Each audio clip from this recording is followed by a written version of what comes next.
বেশ কিছুদিন আগে আমাদেরই এক বন্ধুর বার্থডে ছিল, ওটারই মিনি ব্লগ শেয়ার করছি আজ। তো অরিজিৎ আমাদের ট্রিট দিয়েছিল দেশি লেনে, তো সন্ধ্যা সন্ধ্যা ওখানেই পৌঁছে যাই কেক টেক কিনে। দুর্গাপুজোর পরে প্রায় 2-3 মাস পরে সব বন্ধুরা এক জায়গায় হলাম, বেশ ভালো লাগছিল।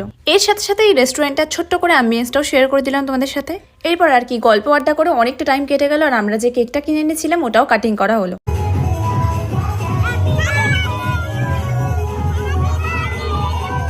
দেন তো সবার ফেভারিট পার্ট খাওয়া দাওয়া। আর এখানে দেখছো, এখানে আমাদের কেক খাওয়া একবার অলরেডি ডান, বাট পরে দেখি যে ক্লিপটাই দেরি, তাই আবার একবার করে কেক খাওয়ানো হলো সবাইকে। আর মজার বিষয় হচ্ছে আমরা 5 জন মিলে যেন ওই কেকটা পুরো শেষ করে দিয়েছিলাম। ভিতরে যেহেতু ডিজে চলছিল তাই জন্য সবাই মিলে নাচও করতে আরম্ভ করে দিল লিটারেলি। তারপরে দেব ওর স্পেশাল নাচটা দেখালো অ্যাজ ইউজুয়াল। ওদিনের ট্রিটটা ছিল অরিজিতের তরফ থেকে, ও খাইয়েছিল আমাদের পিৎজা, পাস্তা, চাউমিন, মকটেলস, আরো অনেক কিছু, বললাম না বাকিটা আর।